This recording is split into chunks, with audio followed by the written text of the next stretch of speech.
Okay, I think the first thing that I'd like to get positive momentum going on is, how do I manage the gap that occurs between, I do find that things show up incredibly quickly when I get on a high-flying disc, which I'm now learning to do with real frequency. Yeah. And I can feel that something thrilling will manifest, and it's thrilling for like 30 seconds. And then there's new contrast in that. And then there's this little trough after that. And I know that there's bigger, more complex coming, that there are grids. But you're overthinking all of it, really. You're really overthinking all of it. There's no question in my mind about that. So when you've got that high-flying momentum going and you say it lasts about 30 seconds, can you keep it going for 68? Sometimes yes, and sometimes no. But we only wanted you to tell us the sometimes yes part. But okay, so here's a question about that. That's perfect and leads into this thing that I've been playing with about that, the balance and the interplay. Well, here's the thing. Don't lead us into anything that you know we're not going to like. I think you're going to like this. All right, then lead us in. Because I think it's kind of cool. Lead us in, but pick your disc and then lead us in. Okay. That's all we're saying. All right, here's my disc. My disc is loving and appreciating everything, including contrast and negative emotion, because they create rockets of desire that expands everything. Yeah. Step one moments matter a lot. That's what gets the momentum going in that vortex, yes? Yes, and here is one way that I know I can manage that place that works for me, and I think I'd like to grow it a little bit, which is I can go pretty quickly now from I'm feeling a negative emotion to the appreciation of my inner being for my willingness to be here in the physical experience that has that. That's pretty remarkable, because that's jumping discs, and you must be catching it early on. It may be, because now I'm beginning to build, like that's beginning to feel like something of a grid or something of a relationship to me. Like after an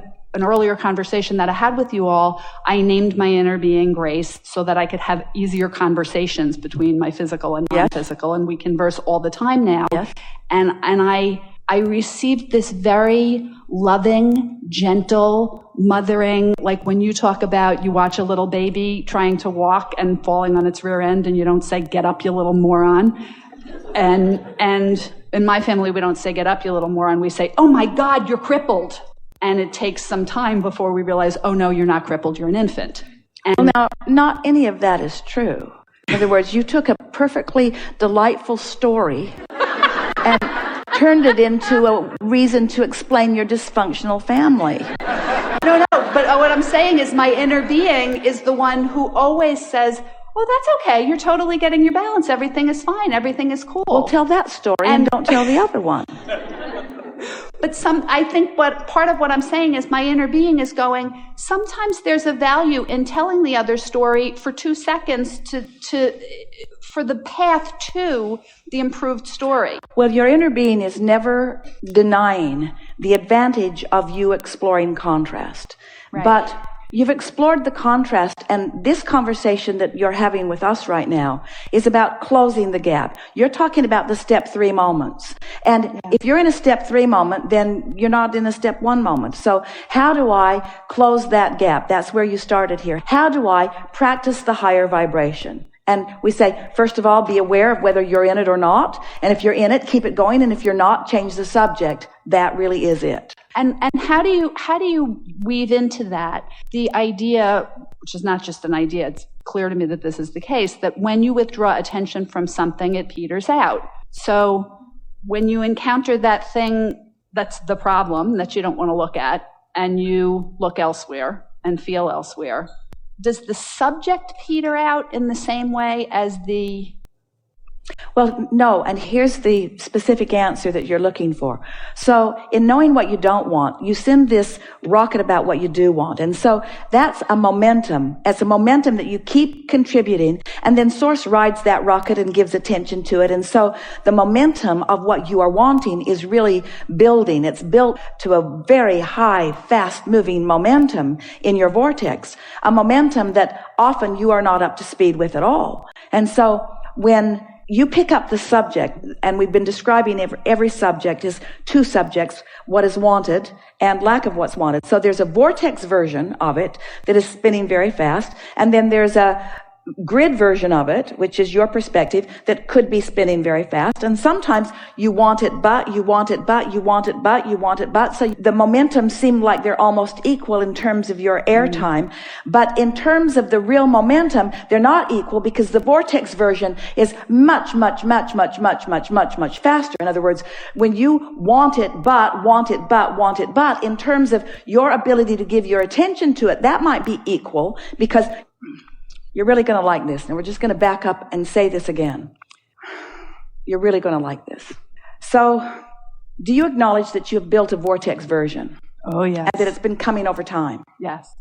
And you acknowledge that your source is focused upon what you want and that that's spinning really high, that that's a well-being that is tremendous, and that when you allow it to manifest, it will be a big deal. Absolutely. That's step 1 and step 2. Now we're talking about step 3, which is your choosing of the discs. So I know what I don't want. I know what I do want. Seems equal, but it isn't, because you've been doing it and doing it and doing it, and the momentum of your vortex is really, really powerful and fast. Let's call it the well-being of the universe, just to punctuate it in the way that we really want you to hear it.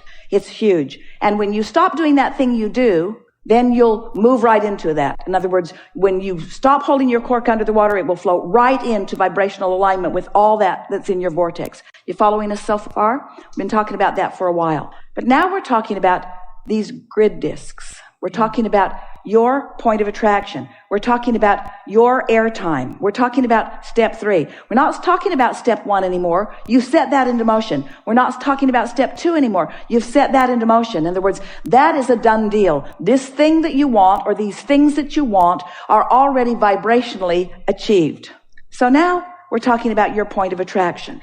And in your point of attraction right here, right now, you might be giving some airtime to wanted, some to unwanted, some to wanted, some to unwanted, some to wanted, some to unwanted. We're just talking about your attention to the subject. Some to wanted, some to unwanted, some to wanted, some to unwanted, some to wanted, some to unwanted. Your vortex exists apart from that. Your vortex has already accomplished everything that you're asking for. All of the cooperative components have already been gathered. We're not talking about step 1 and step 2 anymore. That's already a done deal. We're talking about what you're doing. This disc, this disc, this disc, this disc, this disc. Isn't it pretty obvious that if you choose this disc, that stuff will flow into your experience and you will realize it? Do we really have to talk about anything other than step 3 anymore? No, because that is exactly what happens. And you're reminding me of something that I have such curiosity about and I don't understand. It's exactly but before you go there, before you go there, did you follow that? In other words, do you accept that step 1 and step 2 are done? And that step 3 is yours to do right now, and you're doing it when you choose a disc that feels like monotony. You're doing it when you choose a disc that feels like overwhelmment. You're doing it when you choose a disc that feels like grief. You're doing step 3, and there are all kinds of vortices out there ready to yield to you whatever disc you choose. But this disc that you really want, this high-flying vortex that you've worked lifetimes to accomplish, don't you want to choose that disc that yields you those results? Isn't that the revelation that you want to receive? Are you following? So much. Are we confusing you with these discs? Do you understand that the discs are about the grid, that the discs are about your point of attraction, that the discs are about your now vibration? The discs are about what you're doing right here, right now with your vibration. They're about you selecting the frequency from which some vortex is going to yield to you. Some vortex is going to yield to you, depending upon what disc you choose. So choose anger and watch who jumps on your disc with you. Oh, they jump in from all over the place. And you say, what am I doing wrong? And you get all intellectual about it. And you want to talk about the rights and the wrongs of humanity and the inappropriateness of their behavior. And we say, oh, what a waste of conversation. Why do you want to talk about anything except better disc choosing? Better disc choosing is the only thing you want to talk about. You've done all the rest of the work. Step 1 is done. Step 2 is done. Choose better discs. That's the only subject. So every question from now on ought to be, how can I get on this disc? What can I do to get on this disc? How can I stay longer on this disc? Can you help me get on this disc? Do you think this is a good disc? How does it feel? Terrible. Then no, it's not a good disc. In other words, we've sort of brought the conversation down into something that may seem a little not intellectual enough for you to really enjoy it because you like the nitty-gritty of things. But that really is the message. Choose things that feel good and watch what happens, because you've done the rest of the work, you see. I have a son who's about to be 15 years old, and he really loves spinning discs, literally, physically spinning discs. And it's been clear to me for a really long time that that is a process for him of improving his frequency. Yeah. It's whenever he gets a little fritzy, he'll find something. Good. So, very good. Well, so let's let the rest of the conversation today be about selecting the disc and staying on it. In other words, aren't those the questions that you want to ask? Yeah. Hasn't everything else been So answered? how do you, I'm so fascinated with the physicality of that process for him and how well it works. And it works miraculously. He speaks almost no words and he gets every single thing that he wants, looks at things. I mean, he's the most incredible physical manifestation of the law of attraction I've ever seen walking through the world. And I'm constantly going, like, as my question in the beginning, how do I do that? Break down what he's doing. You see him as successful, so what are the tenets of his success? He's found something he likes to do, and he focuses on it incessantly and is really good at it.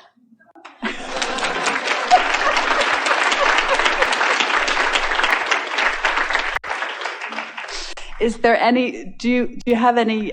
Why do you want to make it harder? It's so true. Because I want that, the thing that you just said before about the highest disc with the vortex that I've been building for lifetimes, this is a mix up here. Yeah. That feels infinitely complex, and therefore I think I interpret as being complicated and difficult. And well, let's just change the word complex to detailed, and let's just change the word detailed to momentum, and let's just say that anything that you give your attention to is going to become more detailed, more specific, more complex. All genius is attention to a subject. So pick the disc before you pick the subject, and let the subjects that please you jump on the disc. If you're acknowledging a handful of general things, I want to feel good in my life. And I want to feel accomplished. And I love the feeling of momentum. And I like the feeling of accomplishment. I like the feeling of success. I like the feeling of getting things done. I like the feeling of empowerment. I like the feeling of self-empowerment. I like the feeling of free flowing. I like the feeling of being in the flow. I like the feeling of moving with the laws of the universe. I like the feeling of me getting to choose. I like making choices that feel good. I like how I came to understand which choices do feel good. I love my guidance system. I love knowing that I'm an eternal being. I love knowing that the larger part of me is spinning in this very good feeling, high-flying vortex. I like knowing that all of that is available to me. I like knowing that I get to make choices. I like making choices. I like making all choices. I like making the good-feeling choices, and I like making the not-so-good-feeling choices, because that helps me to define what the good-feeling choices are. I really like being a creator here in this physical environment. I like finding things that interest me. I like playing them out to find out how interesting they can be. I like withdrawing my attention from things that don't feel good. I like not increasing my interest on things that don't feel good. And I like increasing my interest or my momentum on things that do feel good. I like the world that is around me. I like getting to observe others. I like observing people in their high-flying emotions and in their not such high-flying emotions. I like watching law of attraction responding to all of us. I like knowing how it works. I like the stability of this environment. I like knowing that I'm the creator of my own reality. I like deliberately applying my thoughts. I like feeling the momentum of a thought. I like staying focused upon something and feeling it moving faster, and I like withdrawing my attention from it and feeling it slowing down. I like discovering the actual law-based tenets of momentum. I like withdrawing my intention and feeling it peter out. I like thinking about things that I used to think about a long time ago that I rarely think about anymore. I like realizing that there are many problems that I used to have in the past that I've left way behind just by lack of attention to them. I like recognizing that there are some problems that I keep active in my environment because I keep them actively focused. I keep choosing discs that they're on. I love being a deliberate creator. creator. This was a very general, very positive conversation, that we did not dip off that high-flying disc at all, even though we were talking about people all over the place, even though we were talking about vibrations all over the place. We did not dip from that momentum of that high-flying, deliberate creation. I'm empowered and I'm the creator of my own reality, not for one moment during that rampage that we just offered. That's the way that you close the gap. That's the way that you keep the momentum going.